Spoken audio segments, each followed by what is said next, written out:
I appreciate you being on here. This is super exciting for me. I always kind of like to give a little bit of background, and obviously, people that know me, people that listen to this, coaches that have worked for me and alongside me, anytime over the last 12 years of my career, know that Westside. And again, I'm not a power lifter, never have been a power lifter, but Westside has been a huge influence on just me as a strength coach, and a lot of the philosophies that I still implement with our athletes are all stuff that I got from listening to Westside stuff. And obviously over the course of listening to their podcast, and then you being on that podcast, you being one of the kind of, is like, you guys are, we're on there all the time talking, and the FRC stuff I was telling you off air. When I was with the Rockies, we were using the FRC stuff all the time, and you've integrated that in with the powerlifting world. And then obviously me being here with football, like this I saw when you guys put out this book a couple years back. I guess it's probably been 2 or 3 years that book's been out now. It was something that was always on my radar, and I picked it up last year, and I read it throughout the spring and into the summer this year. And I mean, it's, for lack of a better way of saying it, it's probably the most, and I mean this as a compliment, it's probably the most concise, like, method of taking Westside and applying it to, specifically in this case, football, but in general, to me, just athletes in general. And a lot of the stuff that I was already doing, having learned, from people that I've been around, I was already doing, but just the concise methods that you have in the book made it so much, like, beneficial for me to be able to read it and review it. So I love the book. I thought it was great. I'm gonna make. I know one of my GAs is gonna start reading. As soon as we get done this podcast, I'm gonna give it to him to start reading, and probably gonna make all of my GAs from here on out read it, because it's such a, like I said, not everybody comes from the same Westside. And I didn't train at Westside, don't know anybody from Westside technically, but just my my background as a coach and my knowledge base and stuff of what you guys have done up there. It's a nice entry level, concise way to, like, take all of that, years of podcasts of Louie's information and putting it in a very well packaged book. So very long-winded answer of saying thank you for being on here, and thank you for putting the book together. And I thought it was a great book. So you want to give a little bit of background, since it's something where, I don't know if I know all the background. I know in the book you guys give a little bit of background, but I don't know if I know all your background. I know you're essentially like the manual therapist for Westside, and that was kind of how you came on the podcast, or like how I first heard of you on the Westside Barbell podcast. But what's your background prior to that, and kind of bring us up to speed on what your current job title is and what you do day to day, and as a neuromuscular therapist. Yeah. Well, thank you, man. Thanks for actually buying. It's the Lineman Special Strength Manual, so we call it the Methods and Means Manual. So one, thank you for buying that. Two, I have to credit my colleague in that, which is Olin Kreutz. And obviously, Olin played, in the NFL, I think, for like 14, 15 years. And that was kind of like, I guess maybe we'll kind of start there. And then I think by telling that story, people may start to kind of figure out what I do to a degree. So you've kind of put some nodes up there, and you're like, oh, well, you were at Westside, which is true. So I essentially treated Louie Simmons for, I'm not sure even how many years. Let's gap it between like 8 and 11, I think. Okay, so I treated him during that time. During the time that I treated him, I was a competitive bodybuilder. So I competed, I won my class in Mr. Ohio a couple times, and then competed nationally and got second at collegiate nationals when I was in school for neuromuscular therapy. So I had an exercise science background. And then what ended up happening was, how I got to Westside is I was training at a gym. I was actually getting ready for a bodybuilding show, and George Halbert came up to me and asked me how much I could bench press. And then we quickly figured out that, like, we were doing two different things, because I was doing 405 on a flat press with like a 4-second eccentric, 1-second pause, and then come up. And I would do one set of like 4 to 7 repetitions like that. And so he was like coming to me, be like, how much can you bench press? And then I was like, well, I didn't tell him this, but I'm like, I'm getting ready for a bodybuilding show. So I've never used over 405. And then he couldn't get where I was coming from, and I couldn't get where he was coming from, because we were playing two different sports. Right. And so it was kind of funny. And so, but then we started talking, because I was like, well, what do you do? And he's telling me how he's a bench press specialist. And I'm like, I've never heard of this. So immediately, like, we're talking. And then as we're talking, we start to get to know each other, because we see each other at it's the Power Shack Fitness in Westerville, Ohio. because George was injured. But anyway, long story short, and people that don't know George Halbert, he's like probably like the fastest bench presser. Like this guy is like this velocity he could put through a barbell was insane. But so long story short, so then we end up training together. I do a bench press meet. When I do a bench press meet, I win the coefficient. And then from there, essentially, he tells me, hey, because I was working with him because he had a supraspinatus issue. And he tells me, hey, I'd like to introduce you to Louie Simmons. Well, I also went to high school on the west side of Columbus. That's where Westside Barbell was located at. My position coach was a guy named Fred Reeser. And if you watch the old Westside Barbells of Chuck Vogel training, he's in those videos. Okay, so I had already known of Westside Barbell. I was aware of Westside Barbell. I was in bodybuilding.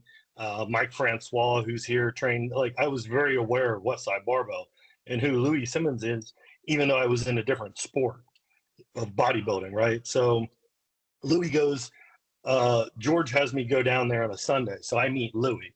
And, you know, he's we're talking, yada, yada, yada. And I remember I'm telling him, because he's kind of asking me questions like, hey, what do I do? Kind of like what you're saying. And so, you know, I'm like a neuromuscular therapist. And he's like, all right, well, like, let's start doing treatment. So that's how we started treating. But then he tells me, he goes, hey, listen, I know you're doing this bodybuilding stuff, but I want to give you a key to this gym. You come here and train whenever you want. So I'm like, oh, well, shit, that was really nice. So obviously I start treating him every week, every Friday, but then I'm going to the gym and it's how it worked at that time is you just had a key, you go in, you train whenever you want. You know, there was obviously the morning crew, the evening crew. I was in neither of those crews and I was treating Louie, right? And so that's essentially how I got into Westside. But then you got to think about it, like I'm treating Louie Simmons and this guy is completely educated in like the Soviet Russian conjugate system, right? He actually created his own conjugate system. So as I'm treating him, we're, you know, hey, you have this issue with your joint. This would affect this press or these special exercises in this way. Yeah. And so we're having this on, oh, so then I should change the special exercise. So essentially, you know, it gets to the point where like, you know, and I had a degree in exercise science at the time. So, but that was like Western exercise science. So I didn't learn any of the stuff that he was doing there. Right. And so at the same time, I'm kind of like, I don't even know what this guy's talking about. And so I remember probably like, honestly, it was probably the second treatment. We leave the gym because I treated people in what was called the dead room. And that's where all the pictures of all the dead lifters were, right? That's where I worked, okay? So I remember we left there, we went up to the office and actually, you know what? I actually specifically remember this because I was the one that told him, I go, you keep referencing this book, Science and Practice of Strength Training. I have no idea what the fuck you're talking about. So I knew I needed to get smarter. So that's why then I bought the book and I told him, I go, hey, I bought the book and I didn't know it was a textbook. And he's like, oh, you bought the book? And then he walks me up to the office. He gives me a hard copy because he was selling it. So then I started reading the book. And then as soon as I started reading the book, I could have these high level conversations with Louie to actually understand like what he was doing, what the Soviets did, what the Bulgarians did, right? And then we started working on athletes together. So then lifters would come in from all over the world. We would assess them. He would be very interested in the assessment because that's how he'd be able to select special exercises. So, hey, what does this mean? What does that mean? So then you start working with all these different athletes from all over the world coming in. And in the process of that, you know, I think that's where I have a lot of unique insight because like I'm literally treating this individual. Like the first time I ever tried to utilize maximal effort isometrics in a clinical setting was with Louie Simmons, which makes a lot of sense. That's why a lot of people are like, max effort in the clinic doesn't make sense. It's like, well, have you ever tried to treat Louie Simmons? And they're like, no. It's like, exactly. So that's where it originates from, right? And so then what ended up happening, I'll tell you this funny story. I'm down in Cincinnati because I would work with the lifters, Shane and Laura. At the time, they had a facility down there called the Sweatshop. Shane still has it. I still actually go down there. But I'm treating, and they hosted a powerlifting meet. Okay. And this story will tell you everything that you need to know about Louie. So I'm treating the lifters. And at this time, this was when they were doing conjugate. They were doing CrossFit conjugate. And they were just destroying everyone in this, right? So you had like Samantha Briggs was there, Nicole Holcomb, like all these high-level individuals that I essentially got to work with and treat that that they were training down in Cincinnati. So I'm down there working with those athletes. And actually at the same time too, Justin Compton was competing, and he would come up from Lexington, right? And I would treat all these individuals at the sweatshop. So what ends up happening is, I'll never forget, because Laura Phelps is thinking about going into CrossFit. And essentially, like, I'm treating her, and she's like, I had no idea that you're going to do this bench press meet down here in Cincinnati, because they hosted like a men's and women's open. They still do down there in Cincinnati. It's a huge meet. And I'm like, what? And she's like, yeah. And at this time, I just started dieting for bodybuilding. She goes, yeah, you're signed up to compete in the bench press. And I'm like, what? And she's like, yeah, you are. And I'm like, no, it can't be me. Right. And she's like, no, I swear you are. Dude, I even have a cooler because like I'm already on like a calorie restricted diet. And I'm sitting there like, I'm like, what? She's like, yeah, before you leave, I'll show you on the computer. So we go to the treatment room because she's the last person. And she walks me out. There's my name on the computer. And I'm like, you've got to be fucking kidding me. And so I'm like, wait, did he sign me up without me knowing about it?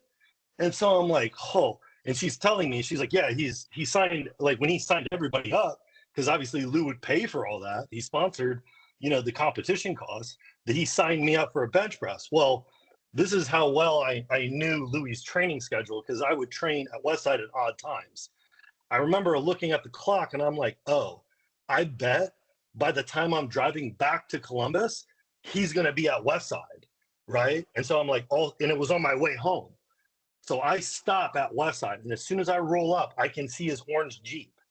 And I'm like, okay, this is perfect, because I'm going to tell him, like, listen, dude, like I'm dieting for bodybuilding. So if you want to kick me out of here, do whatever you need to. But like, I can't do this bench press meet, because what ended up happening was, when I was training for the bench press, I didn't really know how to press. I was just a really good bodybuilder. So I got like 540, I think, raw, like quite easily, honestly. And I should have never missed 570. We can get into that. But essentially George was like, I remember smoking cigars with George after, and he was like, yeah, he's like, I think you can be like, I think you're a 600-pound bencher. Well, of course he tells Louie that. He told Louie that, right? Well, I'm assuming that that's what they say. So when I get to Westside, the garage door is open. So I just walk in there, and he's always doing like standing abs and reverse hypers. He's like, hey, what's up? Like, cause he talked, and like, I was like, oh, nothing. I was like, I just got back down from treating some athletes down at Shane's Floors. How's that going? Cause we had a working relationship. So we're just kind of exchanging stuff like this. And I'm like, hey, I was like, she showed me where I'm signed up for this bench press meet. And he's like, yeah, like not missing a beat. He's like, yeah, for sure. And I'm like, dude, I'm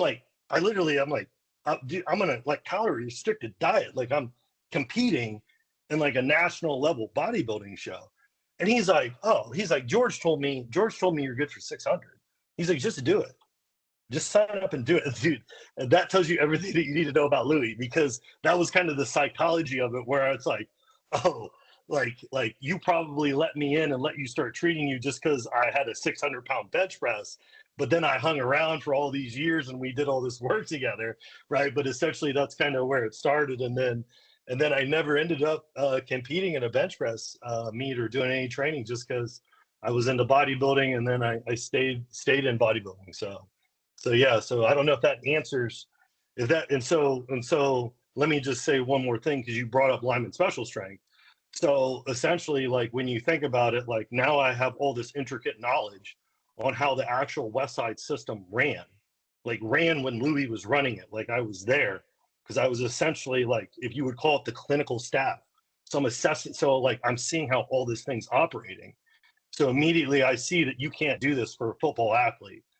Like it needs to be, instead of the sport of powerlifting, you have to frame blocking. Specifically, the reason why it's blocking is because Olin Kreutz and I continue to have ongoing conversation of how do you train a lineman, right? Well, to train a lineman, you have to first define what they're doing as a special strength. That's what the Soviets taught us. So that's what Olin and I did. And that's probably why you're saying it's the most concise, because it's very specific. It shows you what we would do for a lineman, and how that differs from the actual, we have positional isometrics in there. You would never see a lifter doing those, right? So it's a, yeah. So I don't know if that helps, but that's kind of where alignment No, special strength comes from. 100%. No, I think it's awesome. I think it's first of all, I love the history of stuff. Like I said, I'm not a power lifter, so I'm sure there's power lifter names out there that I wouldn't know, but I definitely know George Halpert, and being a kind of a bench press, extraordinary and all that. And again, that's all coming from just listening to Louie over the years. So I love the history of it. I love it all. I think that, the strength world, the strength game, whatever you want to call it, is kind of, you realize like how small the degrees of separation are between certain people. Um, Real quick one with Olin Kreutz, was he using the conjugate style? I know in the book it talks about his background and training with his dad or his granddad.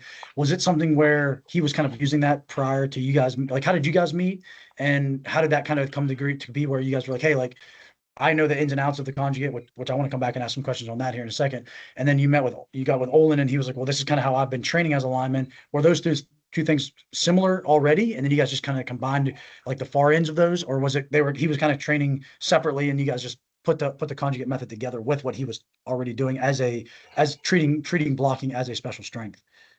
Yeah, both. I mean, so essentially what ended up happening is he just signed up for a Zoom consult. Mm. And then and he's asking me about essentially like training for joint function. And we're having this discussion, and I remember being like, well, if you're doing this, then I don't know that you're doing, like, you may think that you're doing it, but I don't know that you're doing it. And then that's when he was like, hey, would you come out here and work with me? So then I went out there to work with him because he's got his own private facility there, right? And so I went out, and he's doing like the programming of training work for the linemen. So we essentially, went through that, and I treated him. And then I think once he experienced it, he was like, oh, that's what this is. And then he could then go on and actually be a lot more specific with what he was doing there. And then what ended up happening was, honestly, it was probably like right before COVID. Um, and um, uh, he ended up being like, hey, how would you do the programming for a lineman? And then that's essentially where alignment special strength came from, because it'd be like, hey, well, this is what it would be, and this is how it would be like for an off season phase, and then this is what you would do in season, and the entire time we're talking on like a weekly basis. So kind of like, and so then, because then once we framed it as a special strength, that's really where then he was like, hey, we should do these isometrics. I mean, he's the one that came up with positional isometrics and all that stuff. I'm the one that just came in on the back end that would be like, okay, well, here's how like you would program that, if you're going to do it to try to like, increase more neurological stuff or more biological, or if you're going to, right. But he's the one that those were essentially all his ideas. And then, and so then that's kind of how it came about, was that. And we're still refining positional isometrics even more to this day. We actually have a call in I think like 2 days. But yeah, and if you think about it, um, so a lot of it is like very unique to us. Like there's things in there that I know that, and it all depends on like what people think Westside is, right? Or what they think that conjugate system is, let's say. But I mean, realistically, it's a lot of there are things that Louie programmed that's in there, but a lot of it is actually really unique to us because it's a completely different athlete, and it's a completely like a powerlifter is not gonna have to do all the reactive strength training that we do, or all the joint function training, like, right. And so like we have to reduce a lot of that volume and bring that in. And so and then let me just say this, because I won't speak for Olin, but Olin was fortunate enough to grow up where like he was, if you think about it, if he's playing at like, let's say 290, but he's having to block a guy like Vince Wilfork, right? You have to use strength to be able to block. So he was a guy that, fortunately, where he grew up with his grandfather, like he knew how important that type of training was. And his grandfather, who sounds like he was like well ahead of his time. And if you actually look at him, it'd be interesting to see how many NFL linemen he actually created. But he was having guys take training maxes, doing like, super maximal eccentrics, all sorts of stuff. So that then, Olin was essentially put in a position where he had this, what we would call, huge neural network of absolute strength. that can express force, right? So a lot of it was trying to like blend what Olin actually did, but then just bring special strengths in. And then if we're bringing special strengths in, we have to use the nomenclature of the Soviets, which is your max effort method, your dynamic effort, your repeated effort methods, right? Like those aren't really Westside. Like don't get me wrong, Louie is responsible for bringing those over, but he brought those over from the Soviets, right? So all of our stuff is like, if you want to think about it evolutionary, it's like, it's kind of like there's a variant that goes over here to Westside, but then there's a variant down here, which would be Lineman special strength, because it's they're chasing two different athletes. Yeah, that makes sense. And so, and again, I know this, I'll have to get in touch with Olin, but like, was his granddad, like, where did he learn all, like, where did he get his information from? And where were they training at? Like, where was all this? Yeah. I mean, yeah, he has a gym that's attached to his house because he grew up in Hawaii. And I mean, they have like dumbbells that, I mean, I think they go up to like 200 and something pounds. Wow. But yeah, I mean, you'll have to talk to him more on the specifics. Honestly, like when we would be having discussions on what we should do, he would tell me, "Hey, my grandfather would have me, if you can press 500 pounds, let's load up 600, and then you'll just statically hold it and just do a controlled eccentric." Yeah. Right? Like so he just had, I think he Right. just knew how to get like neurologically, like scale up the nervous system as much as you can, which clearly, if you look like, and that's why it's like, there was also I'm not good with enunciating names, but Dominic Raiola as well, Oh yeah. who played Yep. for Detroit, I think, and then there was like a couple like, but I mean, even if you're from Hawaii and you see two NFL individuals like that, it kind of, like obviously, like you don't dismiss it. You're like, well, clearly you guys are doing something that works, so like Yeah. let's bring that on to Lineman special strength. Right. And Right. that's why kind of in the part of the manual I think that you're discussing is we're saying like, should you take a training max? And we kind of went through like, hey, the Soviets took training maxes, the Bulgarians took training maxes, Westside took training maxes, Olin's grandfather had, like, and they all created these winner take all effects. So we're going to take training maxes. Yeah. You don't have to, but we're doing it. Right. When it sounds like it was like Olin, the training that he did with his grandfather was kind of that, that applied research, that practical research, and then you guys tied it all together in a book format based off, the roots of it coming from the conjugate method via Westside, via the Soviet. So like, that's why I said it's really cool, because that's something I've always wanted. Again, I've never coached a power lifter. And it's something where working with athletes, something I've always kind of personally thought of like, look, like I definitely think that a training max is important and we should do those somewhat throughout the year. But like, I can't be doing 3-week waves of max effort work with my football team in season. Like, guys are just not going to hit 100% single in season. It's just their body, especially in football, like their bodies just get so worn down and so beat up. And part of that's the collisions of the sport, but also just the wear and tear of just day-to-day practice. And also, we're dealing with, I have Division II college athletes, so their nutrition's not great, their sleep's not great, like their recovery habits suck. So that's where, like, even the book, I like how, talk about more so like in the high school development, where it's, you're working with, heavy efforts and then sub-maximal efforts, and then you're progressing into those maximal efforts, and you're kind of dosing those. And I look at that as like, you could almost treat that as how we would approach like a spring, right? And at a Division II level, like we're going to kind of get everybody back from sitting on their butt all winter break. We're going to bring them back. We're going to go, heavy efforts, work them up to sub-max efforts, and then finish the semester with some actual true max effort work. And then we essentially do the same thing in the summer. Our kids are mostly remote over the summer. And then once we come back in the season, then we're essentially just kind of hovering those, I basically do 5-week training blocks during the semester. And I kind of do the, kind of like a 5-week pendulum wave, where it's like 80, 85, 88, 80, 85, something like that. And we're kind of just waving back and forth. And then we'll change what our base exercise is.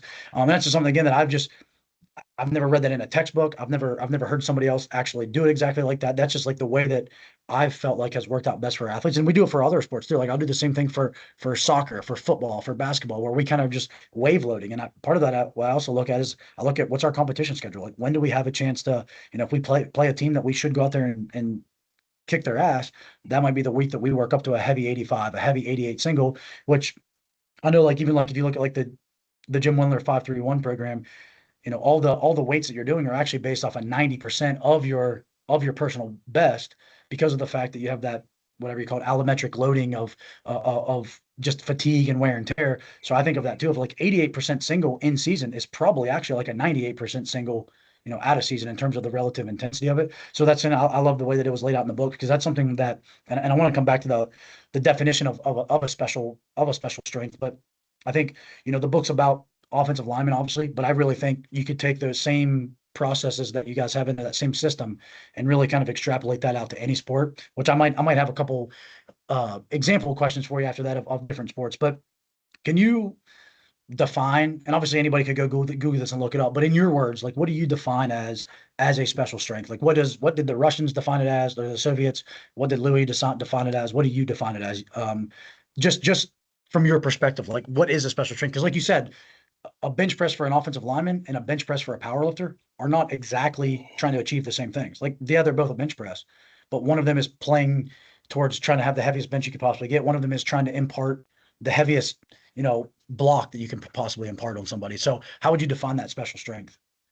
Yeah. Yeah, that's good. Yeah, I think that so we actually have at Absolute, we have a learning module on programming that goes through this. So like I'm going to give you like the very short, brief version of it. Okay. Okay. If you look at Ververscansky, he was a sports scientist and a coach.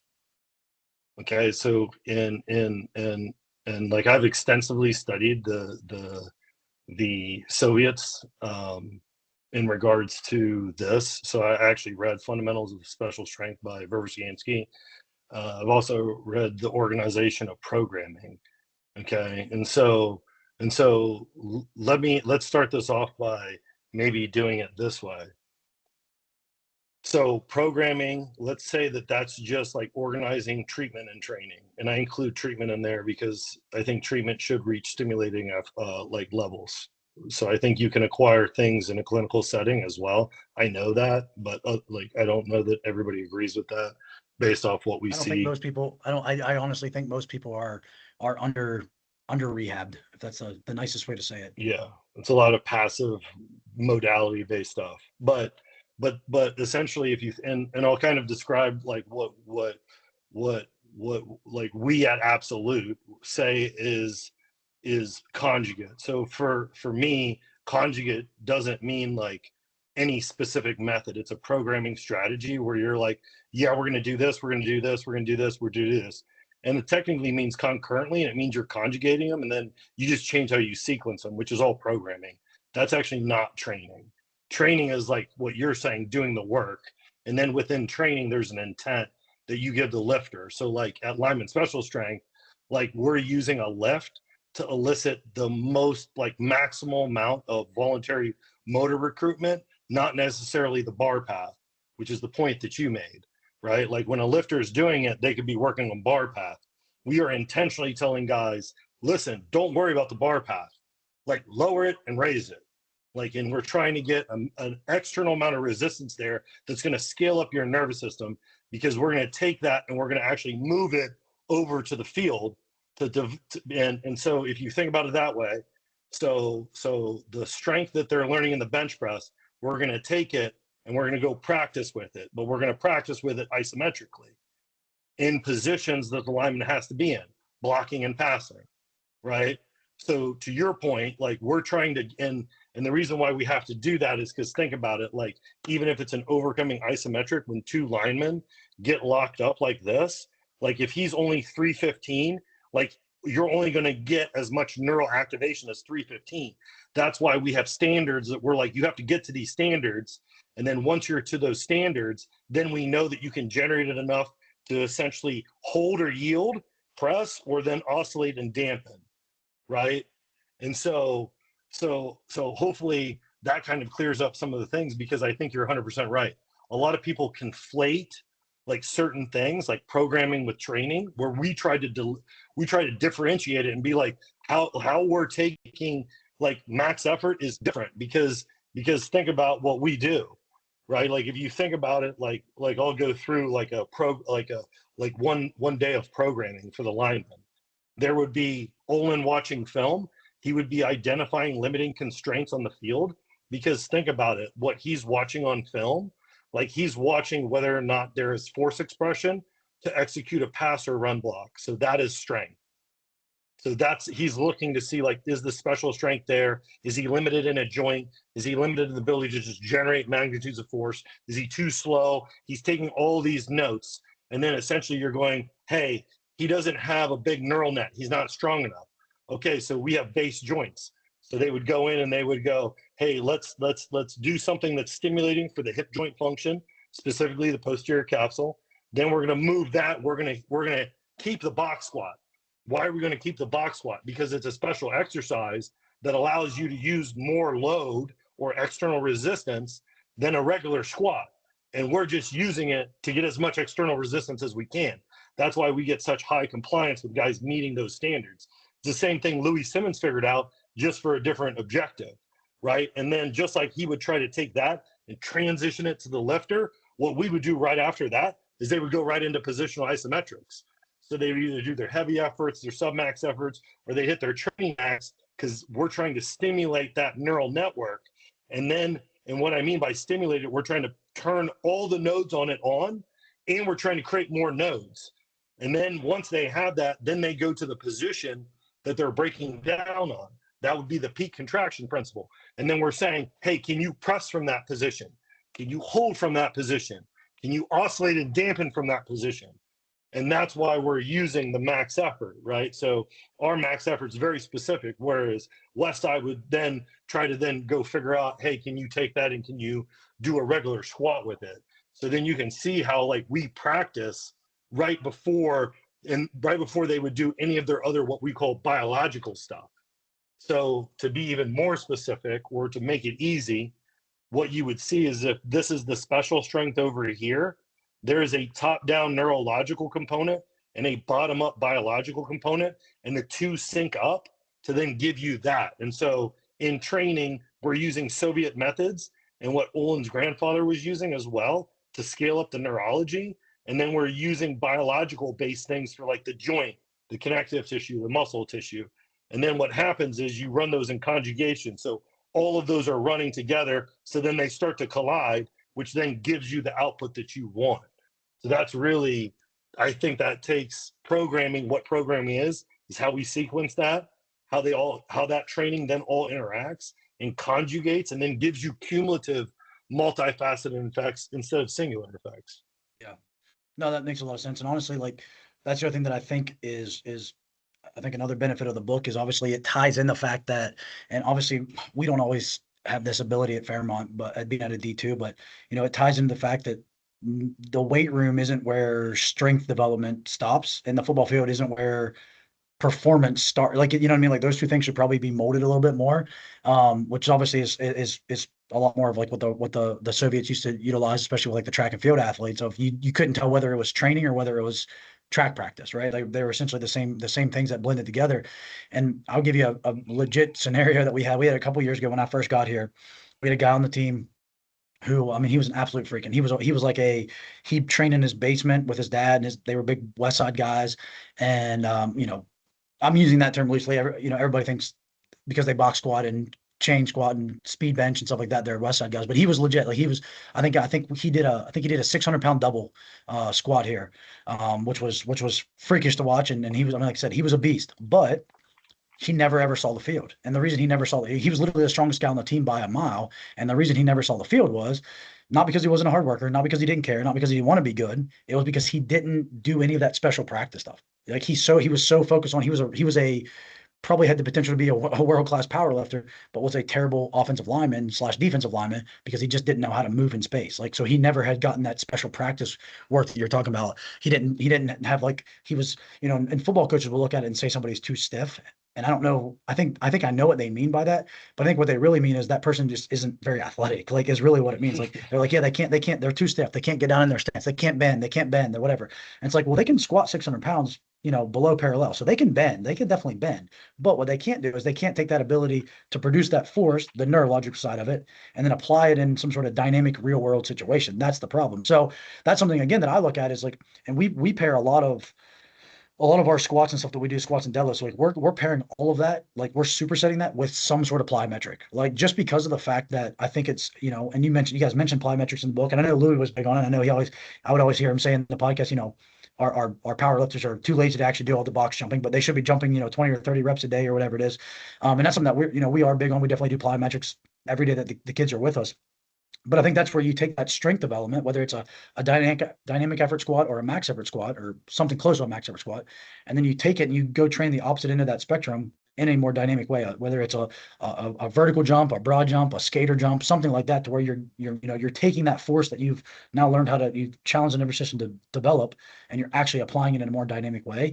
That's something that, again, I feel like, me personally, and then all the athletes that I've ever had a chance to work with, have had a lot of success with, because I've seen it a lot. We've seen the strongest kids on the team, on any team, doesn't matter if it's football, doesn't matter if it's baseball, doesn't matter if it's basketball, the strongest kids on the team sometimes they sit the bench, right? Whereas the kids that are, if you think of their strength ceiling here and their athleticism ceilings here, the kids that maybe have a little less strength ceiling, but their athleticism is up here, those are the kids that end up playing and dominate and are really, really good. So I was going to ask you, like, kind of in that same frame of mind, like, for like a sport like I love wrestling. I still do some jujitsu and stuff now. Like a sport like that, I know Tom Barry worked with the fighters and the wrestlers at Westside. Like, what would be an example? And this is kind of just me personally, and obviously working with our wrestling team. Or what would be one example or two examples of like a special strength, like, or how you would define a special strength for wrestling? Obviously, there's definitely some isometric stuff there. There's being put in really weird positions. Probably like some sort of like deep Zercher squat isos. But is there anything that comes to mind with you that you've seen, like either you utilize or some of the athletes, the grapplers that trained at Westside, what's been utilized there for them? Yeah, let me say two things. One, like how you were talking about, you would do one side of the spectrum and then another. So like maybe like heavy efforts, sub max efforts, or training max, and then jumps, right? Like how that's the sequence. That would be like the conjugate sequence. You're conjugating two different things to then Yeah. elicit like both sides of, like, let's say, the force velocity curve, right? Right. Right. And so like you have to do that. And like I just want to emphasize that for people that are listening that maybe aren't like strength coaches, because you just described like how you get these athletes that have, they're really strong in the gym, but it doesn't translate over. And then a lot of times and that's the reason why we put strength standards. That's why we're like, you only have to, and like we're constantly going like, listen, your nervous system can output a large enough magnitude of force. You need to now work on this, right? We have guys in the NFL that they never have to get any stronger.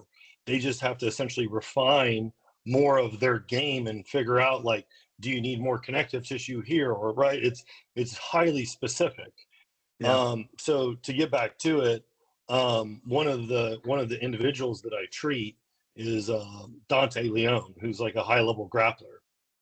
Okay, and so this is kind of how you would think about doing it, if you wanted to treat like that as a special strength. You would say there's a neurological component, there's a biological component. The two have to sync up. So like, let's say that you want to get aggressive on, pinning somebody, or, trying to like literally end a match, trying to end a submission, right? You would get them into the position, and then you would cue their nervous system to essentially perform like a pulling or pressing, some sort of PIMA, pressing isometric muscle action, to ramp their nervous system up as high as they can, so that now that they're getting maximal force compression out actually on the mat. Because once again, like, you don't want these in, like if you don't do that, like that's what we do with positional isometrics. Like I know that's what Dante does. So it's like that's how you would do it. And then all of a sudden your sport, starts to become a special strength, which is the reason why I should probably mention this, because like it's alluded to, like in Lineman special strength, like there's also absolute sports science, which is like it comes up with a conjugate strategy, not necessarily the system. So what that tells you is, hey, there's all these like Louis took the best of the Russian system and the Bulgarian system to make his system, right? And now, but like these are still three systems that have very nuanced information in them that we still want to pull from, but we're going to be really strategic with how we do it, right? Does that make sense? And so that's why like we discuss like a conjugate strategy for programming, because we're not reinventing certain things, right? What we're doing is we're saying like, hey, for this athlete in this time frame, based off where they're at, which we would call their point A, they don't need to be taking training maxes. They need to be doing heavy efforts, right? And so then we would say, well, that's going to go here, right? And that's why it's a strategy, because how we kind of look at it, right, is we look at it as like a system says, like, if you want this, do that. But what a strategy is like, if your athlete's at point A, how do you get them to point B? Because point B may be the same, but everybody's got a different point A. So that's why it requires more of a strategy. I think this is kind of a lot of what you're saying as well, to a degree, like, because that's what you're saying. You're like, well, like, I'm taking this and I'm taking that, and then I'm like rearranging it. Yeah, you're discussing how you're coming up with a programming strategy to move an athlete that's here to somewhere over there, right? And so to make that easier, what you would have to do is you would have to do essentially with what we're doing, where we're saying, hey, you have to essentially say that wrestling is now a special strength. Yeah. And Makes behave sense. appropriately. Yeah, no, it makes sense. And wrestling's one of those sports where I think a sport like baseball or like basketball would be harder to kind of define what the special strengths are. But I think the way that I look at it is, and kind of go back to the programming aspect is, and I think this is to an extent common sense, but I don't know if everybody thinks of it this way. Like I look at basketball as like, okay, during the preseason, so starting right now until November, I'm trying to build capacities, right? The neurological and the biological capacities of these athletes to get them prepared for their season. And then once their season starts, they're going to get a lot of certain stimulus. They're going to be kind of stuck in that defensive position, that athletic stance. They're going to be stuck in, they're going to get a lot of plyometrics. So their lower legs are going to take a lot of a beating. So the way I look, I kind of flip the script on their training, and I'm like, all right, well, now what are they not getting? They're not getting big ranges of motion, right? They're not getting any type of like static work. They're not getting any isometric work. So I kind of flip what they're doing during the season to things that are further away from, like, less, if you want to say it like this, like less sport specific, because of the fact that their sport is now the predominant factor for those qualities anyways. One thing that you mentioned this, and this is something that, even I think back to like when I was an intern way back in the day, my mentor at the time asked the internship class this question. And I don't know if any of us back then, I can't remember what all of our answers were, but I don't know if any of us had a good answer. He mentioned, like, is there a point in time where you become strong enough? And obviously now I feel like there definitely is, and you kind of mentioned that. But what if somebody asked you that, how would you define that? Like, especially for like whether it's an offensive lineman or a football player or a wrestler or a basketball player, like there has to be a point where there probably is, and going from a 500-pound squat to a 515-pound squat probably isn't, the juice isn't worth the squeeze. But like, how would you, like, number one, explain that to like a sport coach, and then also the athlete, especially because, like, if I took our offensive lineman, and I've done this in the past, and I felt like it still went okay. But if I have an offensive lineman that squats 500 pounds and we're in season, at some point, them squatting 505, 525 really isn't probably going to be that much of a game changer. It's going to be more of like the resiliency aspect, the soft tissue work, the joint work, things like that, like getting them to be more dynamic as a mover. But a football coach might look at that and be like, well, yeah, but he still needs to keep squatting. He still needs to keep deadlifting. He still needs to keep doing, X, Y, bench pressing, whatever it is.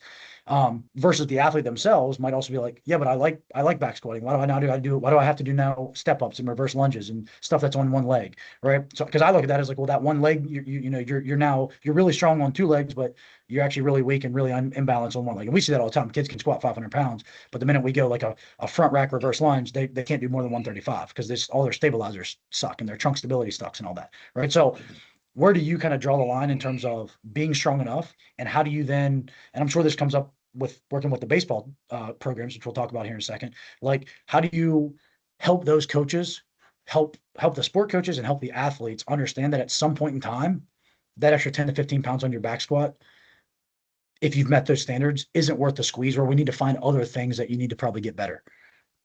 Yeah, we have a concept of the neural network of absolute strength. So, so I think once people start to understand this, and that's why it's maybe worth the time to go through this, everybody goes, oh, okay, this makes sense. So, like, if you think about it, what the Soviets told us is, because they were the ones that were responsible for special strengths. I didn't really even know what special strengths were, honestly. I'd never heard of it until Louie was writing a book called Special Strength Development for All Sports, and he asked me to write in it. And he was like, because at the time we were treating his psoas for the reverse hyper. And he was like, hey, all the stuff that you're teaching me on this, can you write it in there? And so I did. And so he gave me the book. And when he gave me the book, I remember reading through it, and there's like definitions of special strength, but like there was like nothing defined as to what it was. So like you're saying, it's like this very vague thing that was like, well, like, listen, like if you're like really explosive, like Ben Johnson off the blocks, that's starting strength. Or like if you go to change direction, that's reversal strength. Or, you know, if you have, you know, plyometrics, that's reactive strength. But like they were all just defined, and they didn't really tell you how you would program for them, especially like being also someone in the clinic, right? Because it's like, well, how am I supposed to build more connective tissue for somebody, right? But the reason why I say that is because like it wasn't defined. So that's why we came in and we defined essentially an inside out model of special strength with that top down neurological, what I was telling you about. Well, within there is what we call the neural network of absolute strength. And this is how you start to answer all the questions that you're asking me. Okay, so what a neural network of absolute strength is, you know, they're modeling all of these like LLMs, right? Like Claude and Grok, right? Then there's like it's like a network, and there's like a input layer, sensory layer, and an output layer.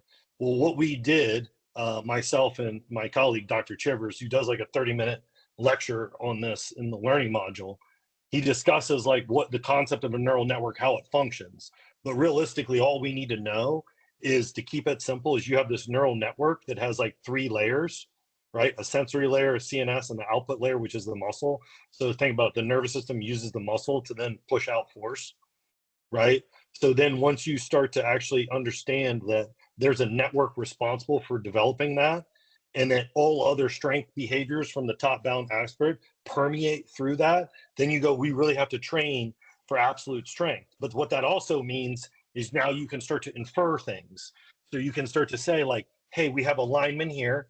This lineman, they can, I'll tell you a funny story. So we're doing the programming, and Olin and myself for these off-season NFL linemen. We got high school kids in there too, right? And so I'm sitting there thinking, because I know how specific the training is, and I know that neurologically they're going to acquire the adaptation because the programming is so specific.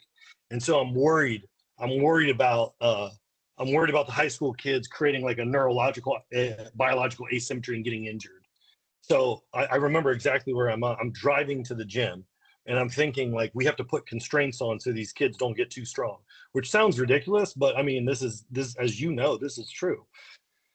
So what ends up happening is I'm thinking about this, and the next thing I know, Olin sends me a video of Quentin Nelson, or is it a video? Or he tells me, hey, he just did 850 box squat with green band tension. And I remember thinking to myself, that is way too much. I was like, holy shit. So I remember having this conversation like, hey, we only need to be strong enough. And then it's like, if you think about it, so like he's got a neural network that can displace 850 pounds. Okay, well, like, you're strong enough. You need to figure out, how do you take that network and how does it express something over here? And so what you're talking about, like if you think about prompting, and we go back to your case example of, hey, I onboarded this athlete. His point A training history, he's been doing a powerlifting system, and now he comes in with a 600-pound squat for a double. Okay, well, his neural network's only been prompted to do that, but now you're prompting it to do this, but it only knows that. And so at some point, and that's what you're saying that you're doing. So like when you're in season and you're saying, I'm keeping guys at like 80, you're taking a part of that network and you're freezing it, so that then that's stable, so that then they can get the network to be prompted to shoot a basketball or whatever it is, fielding, throwing, hitting for contact, all this stuff that we do with like baseball special strength, right? And so I don't know if that answers it, but that's kind of the conversation where it's like, listen, if they can physically displace 650 pounds, which is 2 times the average NFL lineman, we're good with it. Like that's why it's like, but we're still only doing 1 rep. That is the one thing. We don't do multiple efforts because we don't want to put 2 prompts into the network. And that's why you see Olin immediately conjugating the 2. You know how you're like, I would have them do something like max effort and then plyometric. So like max effort, dynamic effort. What Olin's figured out how to do is, how do I turn the neural network on and then teach it how to do positional ISOs? Yeah. Right, like right in, and then he's just running that loop to the point where then they have it. and now like they have what they need. But we're doing that in the off season, and we're technically doing that year round. I think that's the reason why the transfer of training is so incredibly high, because it's like you're just turning all the nodes in the network on, and then you're prompting it to do what it has to do. And that's why it's like, you know, it's like anything you put into Chat GPT, hey, be a little bit more specific, and you're going to get a lot of the output that you want. And that's essentially how we try to explain to athlete, hey, you're strong enough, we need better prompting over here.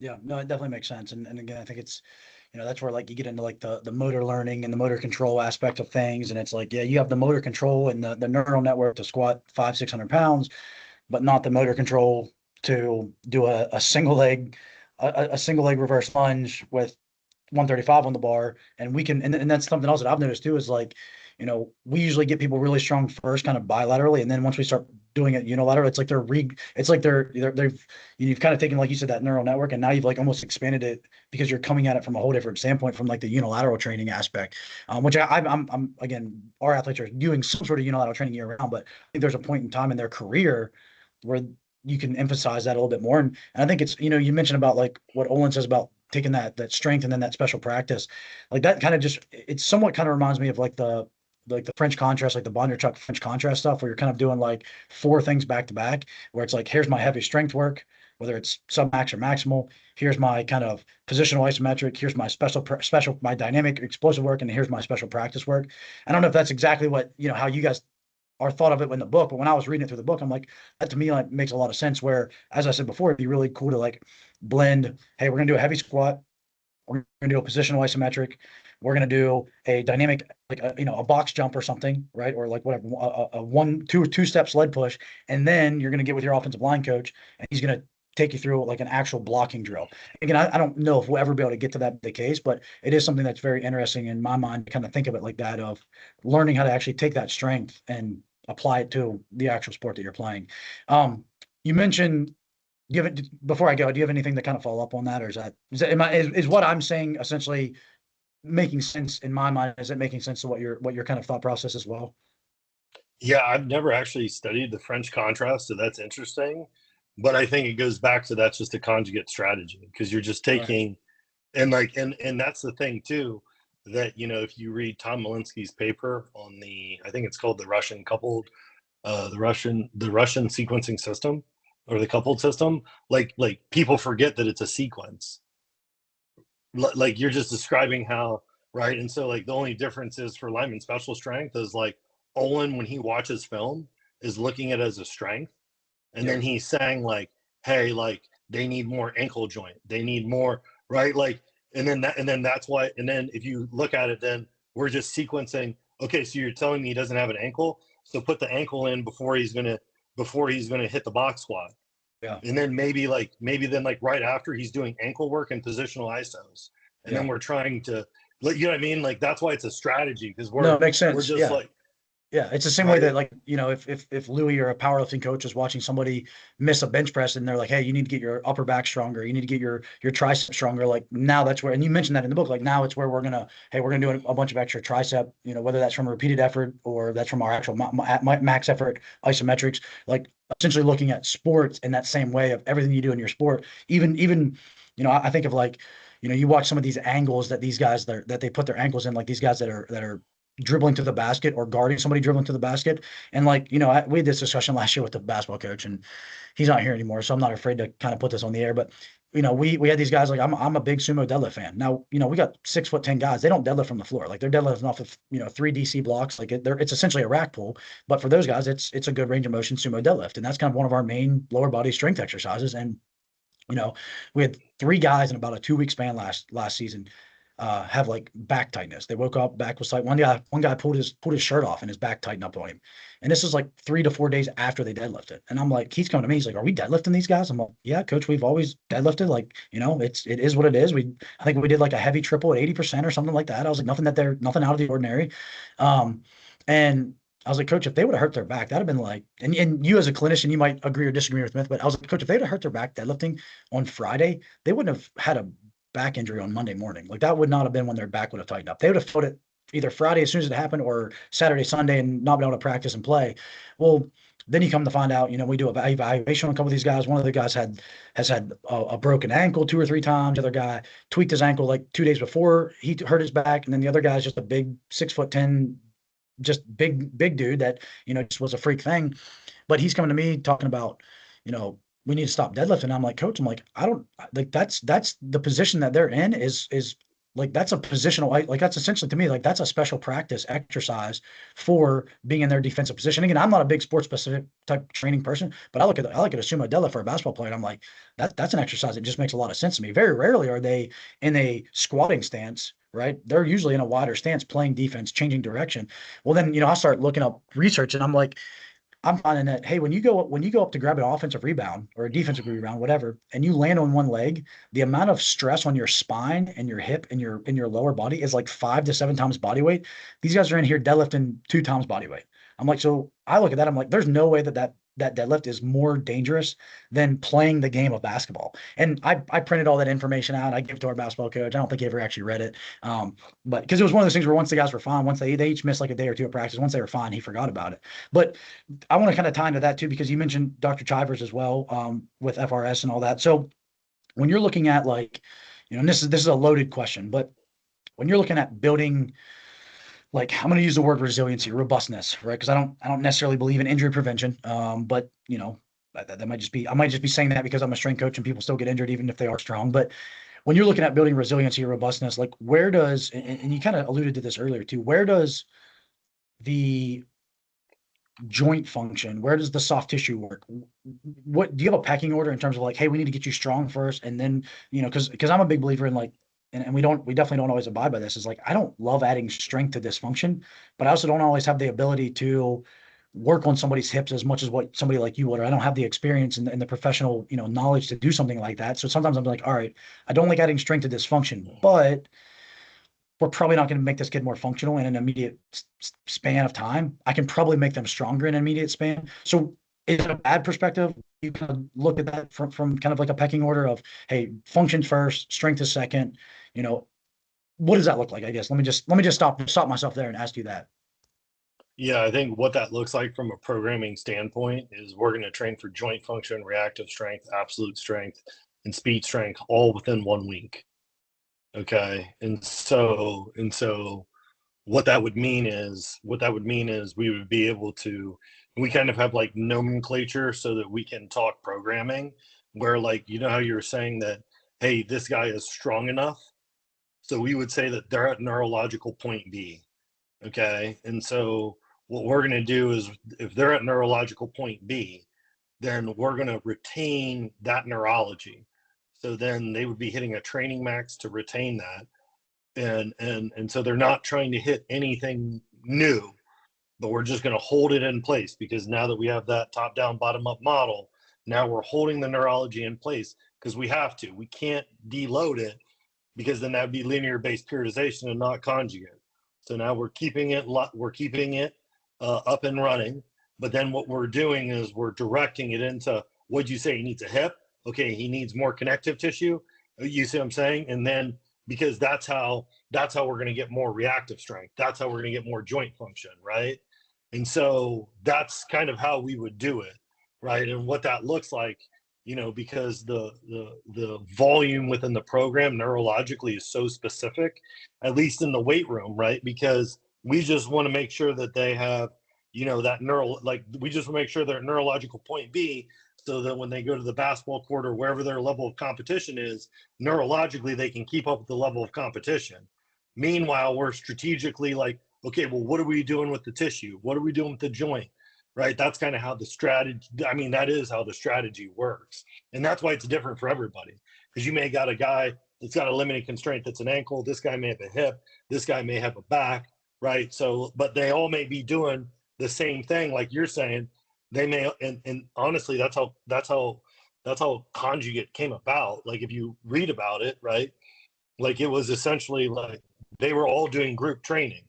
So it's like, but like, and it's the same thing. So like maybe the basketball team, everybody comes in, they hit their training max, but before they hit their training max, maybe they do specific joint work that's individual to them. And then on the back end, they do other stuff that's individual. because everyone's biology is going to be a little bit different. That's why you can't run a system. You have to have that strategy in place. And I don't know if that answers the question, but that's kind of how we do it. And then we just have a standard that says that, listen, the neural network of absolute strength needs to be hit. That can be used either, if they're at that point B, we can have them hitting training max. If not, we can also retain the network with dynamic effort. I think Colton Razzo does that in the speed strength program that we collaborated with him on, right? And so that takes care of the neurological side. And then over here, you're saying, well, what am I going to do for the biology?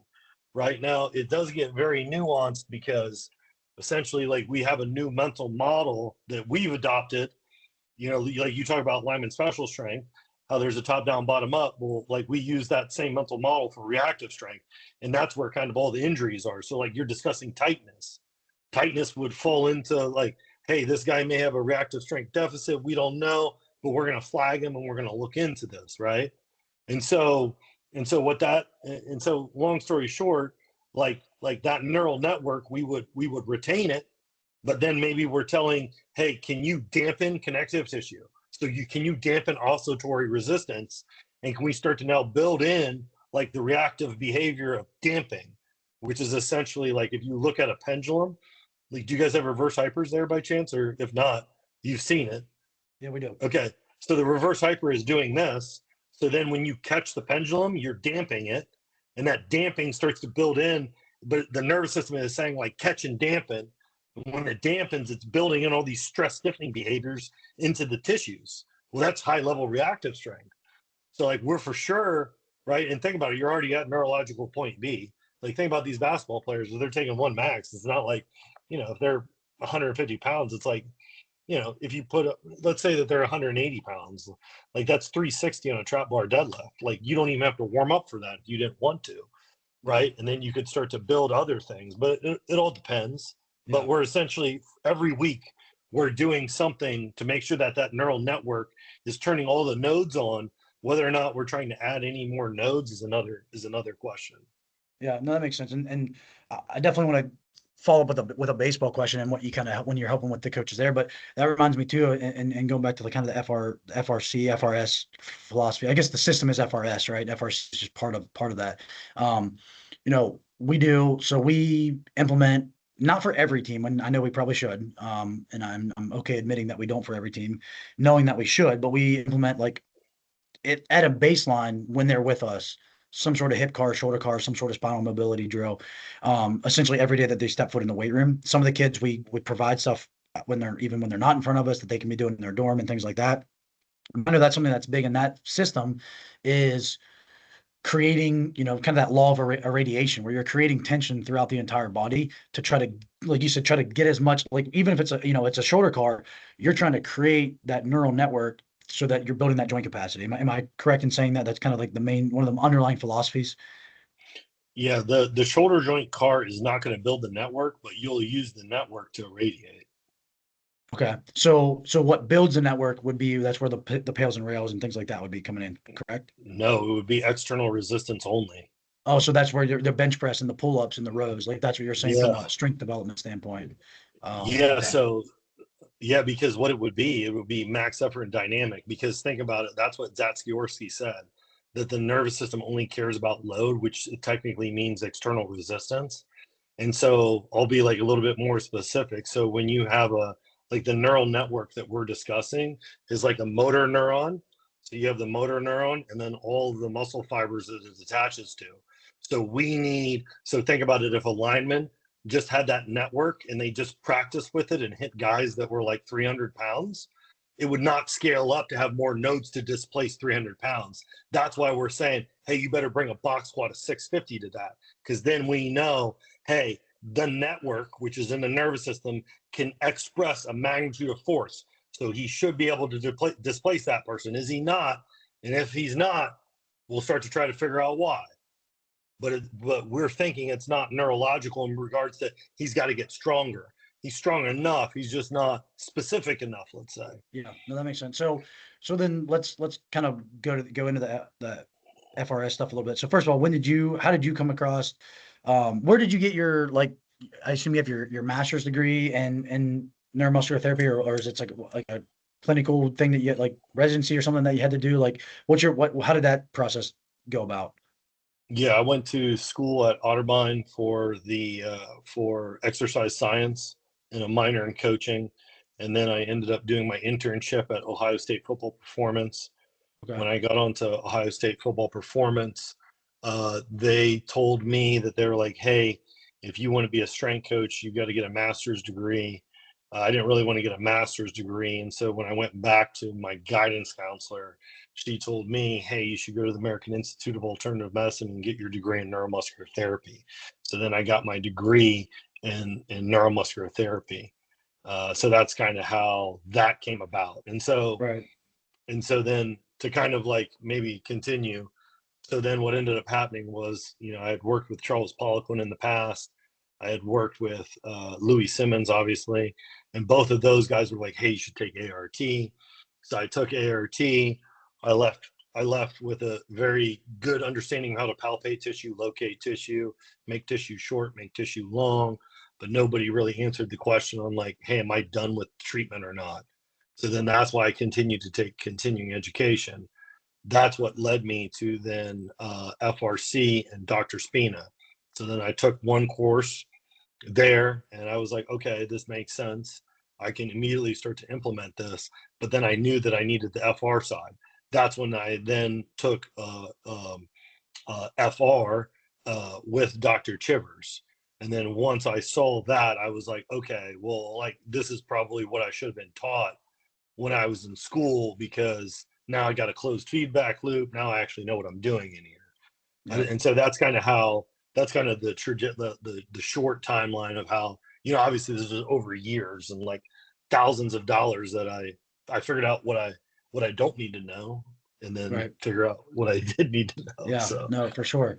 So and again, I think a lot of the people on here that at least have worked with me or alongside me, they know that we probably do a very, it's like saying that we do the Westside Barbell like nobody other than Westside does Westside Barbell conjugate. Like, I don't say that we do that. I definitely say that we utilize conjugate philosophies and like essentially concurrent training model.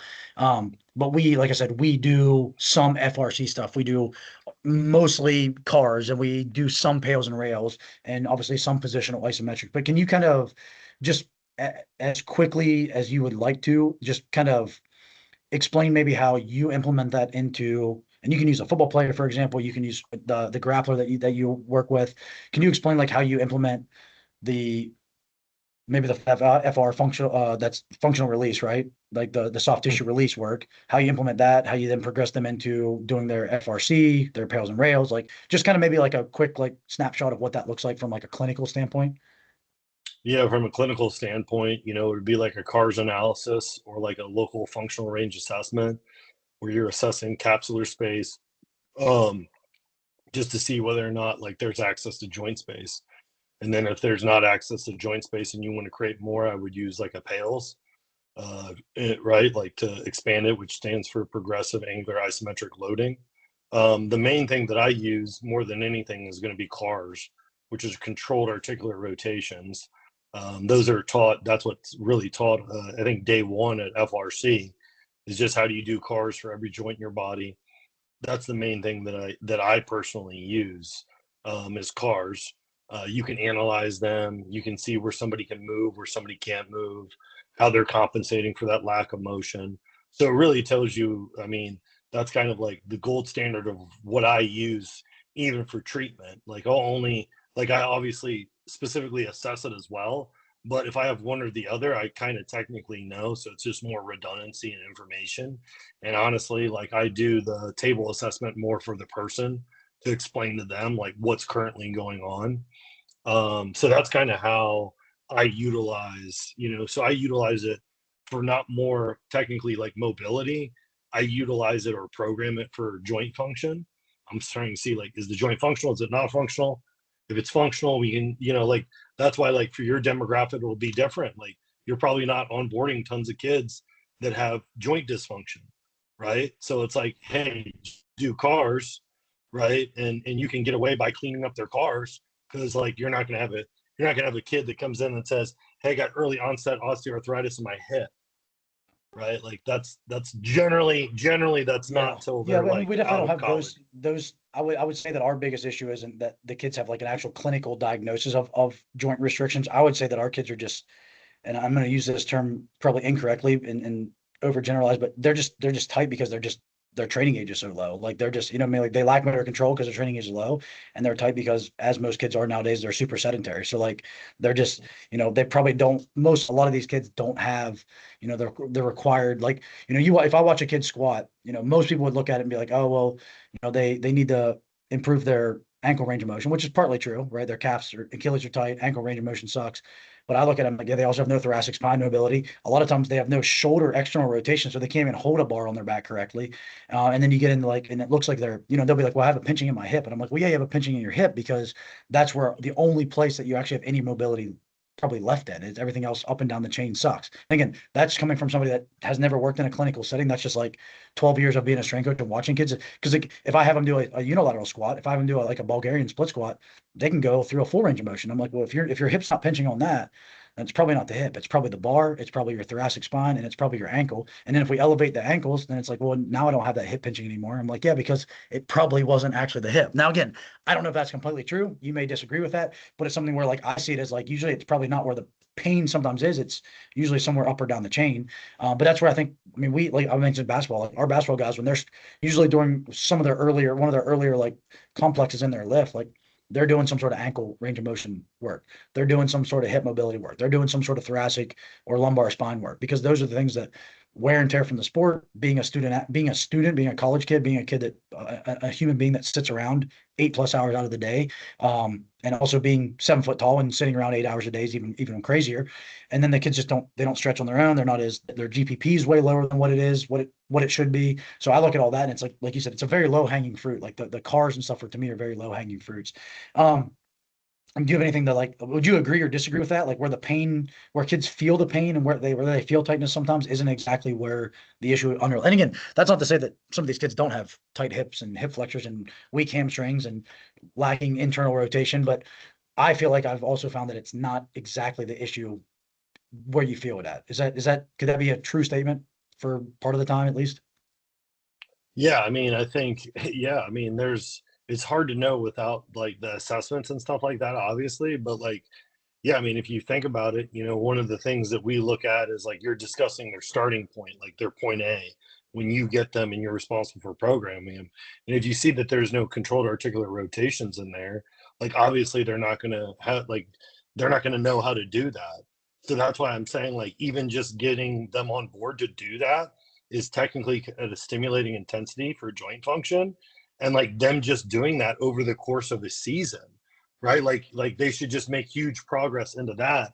And then if there's still issues with it, then you're like, hey, we should look into maybe trying to expand space or make nuanced stuff, right? But to your point, I think that what's happening now is like if you look at the biological side of special strength, you'll see that reactive strength and joint function, they're just not trained because they haven't they're still so new. Like I know because we teach this and people are going like, oh, I didn't know that you could even do that. And it's like, well, yeah, well, that's why it's not trained.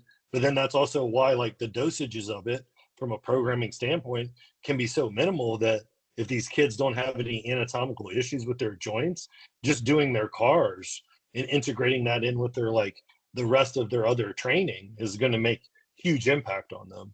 Yeah, So I I mean, think I think that's what you're seeing is probably a lot of like they don't know how to control the hip, they don't know how to control the knee, the ankle all independently, and then they're trying to figure out, well, how do I do this all at once right, under a load, right? Like it's just right. I think Yeah. that's maybe a lot of what you're seeing as well. Right. Well, that's what we got specifically, we have a freshman defensive lineman that came in and we were doing like a quadruped, like shoulder car, like one arm at a time shoulder car. And like the very first day of fall camp, like, I mean, he literally couldn't even get his like arm, like halfway up to his, like to get even into where I would consider it like the challenging positions.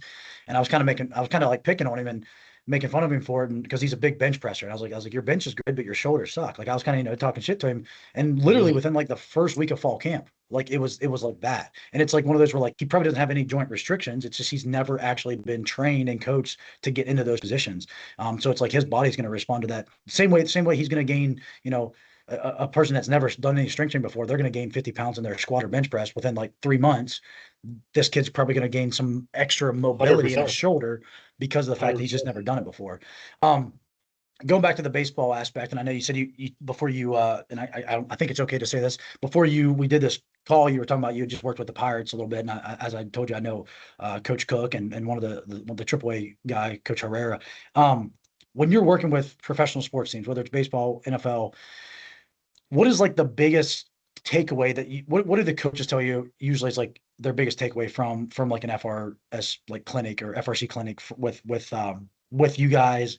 And let me ask that first. What's their biggest takeaway usually? Yeah. So I'll discuss actually the Pirates one just because it's fresh. So we just got back from the Dominican Republic. You're talking about Corey Cook. I know Corey, been able to work with him for a couple of years now, like through, I guess you could say, consulting. He actually took the art and science of programming. And so has AB. So that's Alan Burr, Nick Presley as well. So that's like the nomenclature that we discuss. We kind of discuss baseball as a special strength. So this is what I'll say. This is what I see. What I see is like a lot of individuals know how to treat and train, but those two are kind of separate. So I kind of have a unique view because like I worked with Louie Simmons to figure out how do I organize treatment over here with the training over there. Okay. So like, and obviously it was just two people, smaller group. So it worked really well. I think that kind of is missing. So I think in performance staffs, you can have like people that are siloed off on either one. So realistically, like what we were doing down in the Dominican Republic is we were teaching them programming so that then you can see that like, hey, if you're clinical over here, you can do a lot of stuff like so in joint function, reactive strength on the biological side that then unloads the strength staff and they can start to worry about like how do we scale up neurology and trying to get these guys to essentially communicate under the guise of programming. So if you want to link those two up, you then have to define what they're doing as a special strength because like this is a strength staff and that's a clinical staff. So then if they're both answering to this, which is that mental model we had. So we had a mental model for hitting for contact, hitting for power, throwing, running, fielding, because those are the 5 tools, right? So we had all of the neurological, biological elements of that so that they could see it. And then when they see it, you go, clinical staff goes, hey, I can do reactive strength stuff for the UCL. Hey, I can do joint function stuff for the UCL. And then it's right. And so you start to divide them up, right? So that's realistically what we were doing. We were trying to meet the staff with where they're at and like, what is it that they know? Because like a lot of people are like you're like, hey, I know cars.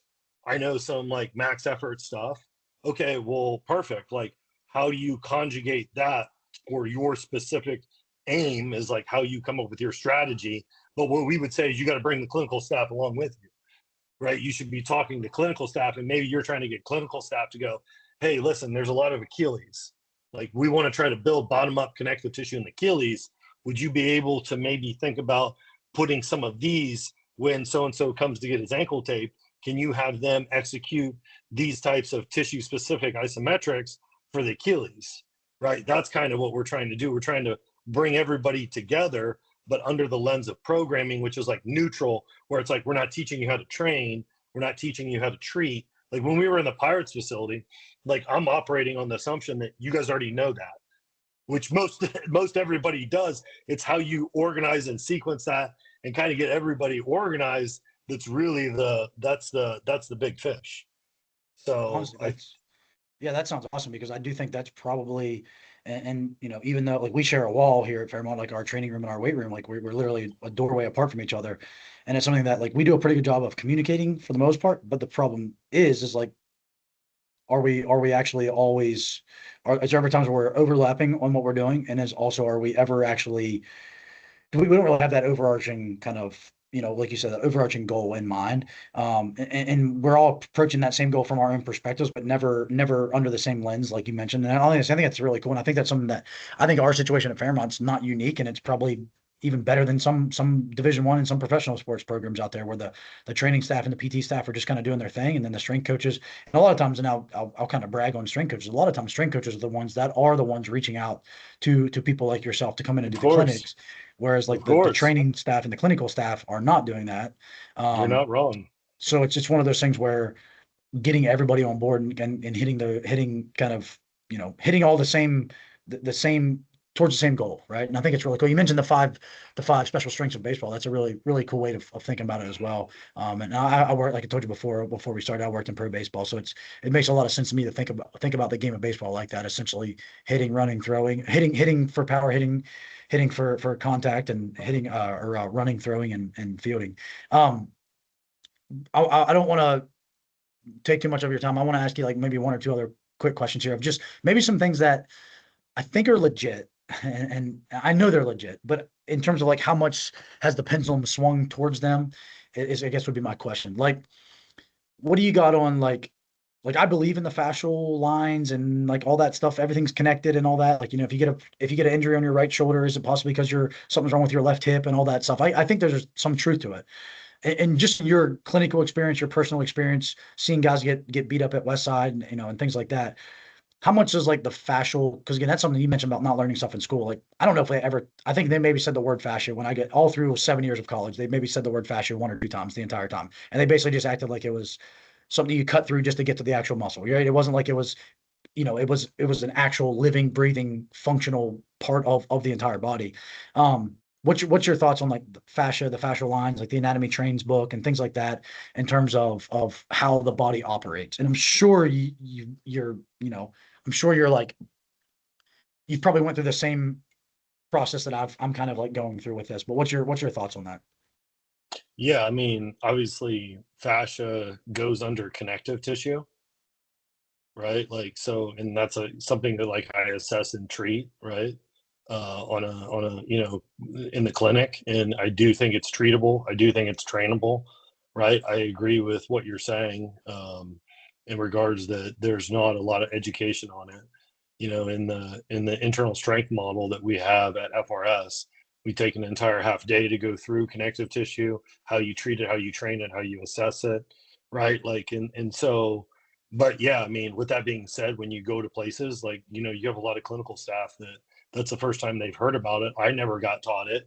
We just came up with that course a couple of years ago, right? Like, now you see what I'm saying? So yeah, I mean, I think it's a new thing. Like, if you pick up Mel Sif, they would say, well, connective tissue is not trainable.